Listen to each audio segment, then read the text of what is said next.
देखिए, मैं आज एक मेरे पास गाड़ी थी, वो मैं बीएमओ साहब को दे रहा हूँ। वो इसलिए दी मैंने कि यहाँ पे थोड़ी सी परेशानी आ रही थी लोगों को, दूर दराज के एरिए हैं, वहाँ से लोगों को लाने में, हॉस्पिटल तक वैक्सीनेशन में या और छोटे मोटे कार्य जो टेस्ट करके पॉजिटिव लोग आए थे उनको घर पहुँचाने में परेशानी आ रही थी। तो इसलिए मैं यहाँ पे आके मैंने चाबी हैंड ओवर की है बीएमओ साहब को। सर, इस प्रकार के जो कार्य हैं क्या वो मुस्तकबिल के अंदर, भविष्य के अंदर भी आपके और आपके परिवार की तरफ से होते रहेंगे? देखिए, ये सिलसिला हमारा बुज़ुर्गों के टाइम से चल रहा है। पहले दादाजी करते थे, फिर फादर साहब करते रहे, अब हम लोग भी कर रहे हैं। तो यही उम्मीद करेंगे कि हमारे बच्चे भी आगे ऐसा ही करते रहें। कम से कम लोगों की सेवा में सारा कुछ है। अगर लोग हैं तो हम भी हैं, अगर लोग नहीं तो हम भी नहीं। सर, जैसे तो आम जनमानस मुश्किलों का सामना आ रहा है, किसी को राशन का आ रहा है, कुछ लोगों को अवेयरनेस नहीं है वैक्सीनेशन की, इसके हवाले से आप क्या बोलना चाहते हैं? देखिए, राशन का जहाँ तक सिलसिला मैंने आगे पहले भी रखा है कि यहाँ पे किसी को जिसको भी परेशानी आ रही है, हमने नंबर भी दे के रखे हैं अपने, किसी को भी किसी तरह की परेशानी आ गई तो हम हाजिर हैं, राशन उनके घर तक पहुँचेगा, कोई इशू नहीं। बाकी वैक्सीनेशन की बात करूँ तो वैक्सीनेशन काफ़ी हमारे जहाँ पे बीएमओ साहब ने, जहाँ डॉक्टर्स की टीम ने जो कालाकोट में जो काम कर रहे हैं, बहुत अच्छा काम कर रहे हैं ये। और बहुत से लोगों को वैक्सीनेशन हो गई है। मुझे लगता है कि 19,000 लगभग लोगों को वैक्सीनेशन की है यहाँ पे। और जो बैलेंस लोग रह गए हैं उनको भी हो रही है। आज तो बिलो 45 जो हैं उनको भी कल से शुरू हो गई है, क्योंकि आने वाले समय में शायद आगे कोरोना का फिर दोबारा एक बार फिर आए, थर्ड लेयर आ जाए, तो उसमें उसके लिए हमें बचना बहुत ज़रूरी है, अपनी सेफ्टी बहुत ज़रूरी है। और वो एक ही उपाय है, वैक्सीनेशन। युवराज जी, जिस प्रकार से कोरोना महामारी की चेन को तोड़ने के लिए मेडिकल टीम्स अपना काम कर रही हैं, चूँकि आप कालाकोट के मुकामी बाशिंदे हैं, तो कालाकोट कम्युनिटी हेल्थ सेंटर की जो टीम है वो किस प्रकार से अपना दायित्व निभा रही है? देखिए, अपनी तरफ से ये तो पूरा कोऑपरेट कर रहे हैं। हम कंसिस्टेंटली टच में हैं बीएमओ साहब के साथ, और वो जहाँ भी अपना कंट्रीब्यूशन दे सकते हैं, योगदान दे सकते हैं, वो दे रहे हैं। बात रही ये कि हमारे लोगों में एक टेंडेंसी है, जैसे मैंने पहले भी कहा, वो रजौरी की तरफ जाना चाहते हैं। तो मेरा एक अनुरोध है लोगों से, अपनी जनता से, कि कालाकोट के सेंटर में अगर आप रहते हैं तो यहाँ पे भी रहिए, यहाँ पे भी इक्वली अच्छी सर्विसेज प्रोवाइड होंगी। और अगर किसी को भी ऐसा लगता है कि यहाँ पे कहीं भी कमी आ रही है तो बीएमओ साहब कोऑपरेट करेंगे। मुझे पूरा विश्वास है कि अगर आप उनसे कहेंगे तो वो कोऑपरेट करेंगे और आपकी समस्या का हल फाइंड करेंगे। और बाकी जो टीम है, हमारे टीचर्स हैं जो कंसिस्टेंटली डे एंड नाइट यहाँ पे बैठे हुए हैं, अपनी ड्यूटीज़ दे रहे हैं, मैं उनका धन्यवाद करता हूँ अपने दिल से। जो डॉक्टर्स हैं जो यहाँ पे कंसिस्टेंटली लगे हुए हैं, जो वैक्सीनेशन ड्राइव्स चल रही हैं, जो आशा वर्कर्स हैं, मैं इन सबका धन्यवाद करता हूँ, क्योंकि these are the real warriors जो इस समय में कार्य कर रहे हैं, जो स्टेटमेंट्स कम दे रहे हैं और काम ज़्यादा कर रहे हैं। तो हमें इनका धन्यवाद करना चाहिए। जैसे ही आप जानते हैं, आगे ही कई डॉक्टर्स हमारी लाइफ अपनी खो चुके हैं पूरे इंडिया में, पूरे भारत देश में, तो हमें इनका धन्यवाद करना चाहिए, शुक्रगुजार होना चाहिए ऐसे समय। युवराज सेक्रेटरी हैं जम्मू कश्मीर के युवराज सिंह जी, मेरी पार्टी के जनरल सेक्रेटरी जनाब सरदारी लाल रैना साहब, बाकी भी थे, लेकिन आज हमने कोरोना की वजह से उनको यहाँ पर नहीं बुलाया। हम कालाकोट की आवाम अपने दिल की अमीर गहराइयों के साथ ठाकुर रणधीर सिंह जी का और पूरी जितनी टीम है उनका शुक्रिया अदा करेंगे कि यहाँ पर गाड़ी की वाकई ही बहुत बड़ी किल्लत थी। जब भी मेरा भी यहाँ पर रब्ता होता था तो अक्सर हम ये शार्टेज महसूस करते थे। इसके लिए उन्होंने एक बड़ा इकदाम उठाया, एक लोगों की मदद के लिए। हमारी पूरी कालाकोट की जो टीम है, कालाकोट की कंस्टिट्यूंसी की भारतीय जनता पार्टी की टीम है और पूरी आवाम, हम ठाकुर रणधीर सिंह जी का शुक्रिया अदा करना चाहते हैं कि उन्होंने जनता के लिए ये किया। इसके अलावा एक दो ये नहीं कि यहाँ पर ये आज इन्होंने किया है, कल हमारे नोमैडिक लोग जो यहाँ से गुज्जर बकरवाल तबका के लोग यहाँ से कश्मीर जाते हैं, उनकी परमिशन का मसला था।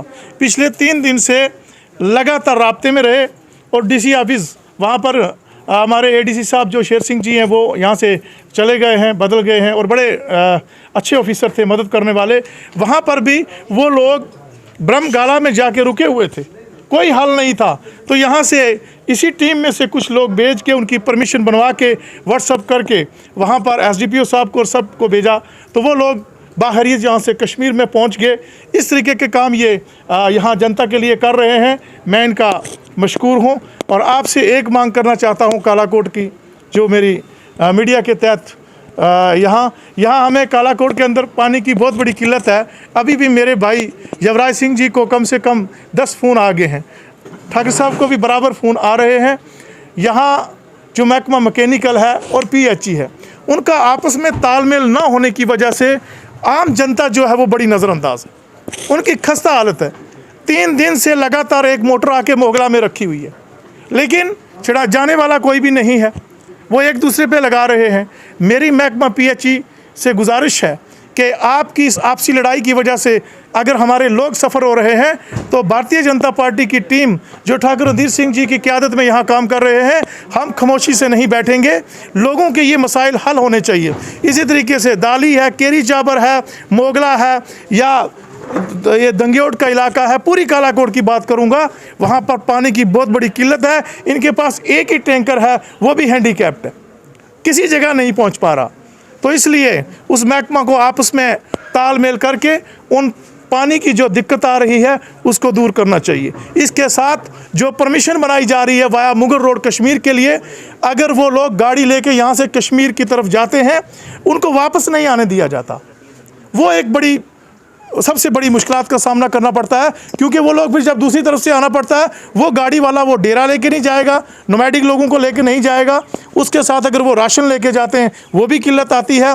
जम्मू कश्मीर की एडमिनिस्ट्रेशन से मोहतबाना गुजारिश है कि अगर वाया मुगल रोड आपने इसको खोल दिया है इस गुजर बकरवाल तबका के लिए, या जिस चीज़ के लिए खोला है, जो गाड़ी यहाँ से परमिशन बना के जाती है उसकी वो आने के लिए भी वही परमिशन जो है तस्वर की जानी चाहिए।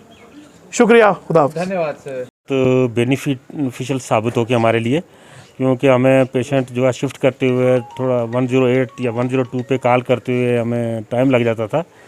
इसके होने से हमें काफ़ी फ़ायदा हो जाएगा कि हम कोशिश करेंगे जल्दी से पेशेंट शिफ्ट करने के लिए। मोर ओवर किसी को अगर होम डिलीवरी, किसी पेशेंट को होम से अब फैसिलिटी में लाना है तो वो हमें ईजी हो जाएगा इसके थ्रू। बहुत बेनिफिशियल साबित होगी है। सर, अगर बात की जाए कोरोना महामारी की, तो कोरोना महामारी की इस चेन को तोड़ने के लिए वैक्सीन ही एकमात्र ऐसा प्रावधान था, परंतु फिर भी लोगों के अंदर ये डर और भय बन चुका है कि शायद वैक्सीनेशन का जो टीकाकरण है वो करवाने से इंसान ब्लैक फंगस जैसी मोहलक वबा में मुब्तला हो जाता है। इस प्रकार से क्या एक्सप्लेनेशन देना पसंद करेंगे? इससे यह है कि वैक्सीनेशन से ब्लैक फंगस बिल्कुल नहीं होता है। ब्लैक फंगस उन लोगों को होता है जो इम्यूनो कम्प्रोमाइज़ होते हैं, कोमार्बिड होते हैं, वो जो मेडिसिन को मिसयूज़ करते हैं और वो स्टेरॉइड्स वगैरह इम्यून बूस्टर अपने लेवल पे लेते हैं। क्वैकरी जो है वो वहाँ प्रिवेल कर जाती है। वो लोग कमिस्ट या सो कॉल्ड डॉक्टर्स जो वो अपने आप को कहते हैं फील्ड में, वो डिफरेंट तरह के हायर एंटीबायोटिक्स जो हैं वो पेशेंट को दे देते हैं, हाई लेवल के स्टेरॉइड दे देते हैं। उससे इम्यूनिटी वीक हो जाती है, तभी ब्लैक फंगस जो है वो अफेक्ट करता है आदमी को, क्योंकि ब्लैक ये स्टेरॉइड वगैरह ये इम्यूनिटी डाउन कर देते हैं, ब्लैक फंगस ग्रो होता है। वैक्सीन से ब्लैक फंगस बिल्कुल 0% चांस है। वैक्सीन बिल्कुल सेफ़ है। अभी तक जो हमने यहाँ वैक्सीनेशन की है उसमें हमें कहीं भी कोई साइड इफ़ेक्ट नहीं आया, हमें बहुत सेफ़ रही है। और वैक्सीन वाले को जिसको वैक्सीनेशन हो जाए तो उसको ब्लैक फंगस होता ही नहीं है, उसको इम्यूनिटी डेवलप होती है। जब इम्यूनिटी डेवलप होती है तो ब्लैक फंगस होने का चांस होता ही नहीं है। ब्लैक फंगस होता है इम्यूनो कम्प्रोमाइज लोगों को जो स्टेरॉइड्स और डिफरेंट तरह की हायर एंटीबायोटिक्स यूज़ करते हैं, अपनी इम्यूनिटी को वीक करते हैं। क्लियर ये होना चाहिए, क्लियर मैसेज जाना चाहिए कि वैक्सीन का बहुत फ़ायदा है, 0% नुकसान है, और इसका सिंगल और वाहिद जो हल है इस बीमारी का वो वैक्सीनेशन ही है। इसलिए सबको फॉरवर्ड आगे आना चाहिए, बढ़ना चाहिए आगे। हम सबको म्यूचुअली कोऑर्डिनेटेड तरीके से आगे आना चाहिए और वैक्सीनेशन कराना चाहिए। धन्यवाद सर। इधर मैं एक चीज़ ऐड करना चाहता हूँ। किसी मजबूरी की वजह से अगर किसी पेशेंट को, अगर किसी बंदे को ब्लैक फंगस हो भी गया, बहुत लोगों को ये वहम है, पिछले कुछ दिनों से ये बात चर्चा में आ रही है कि ये एक दूसरे को लग रही है, ये नॉन कम्युनिकेबल है। अगर किसी पेशेंट को हुआ भी, ये एक दूसरे को दूसरे बंदे को लगती नहीं है, लिहाजा उसी तरह उसी पेशेंट को ट्रीट कर दीजिए जिस तरह बाकी पेशेंट को ट्रीट करते हैं। ये एक दूसरे को ये ब्लैक फंगस नहीं लगता है। धन्यवाद।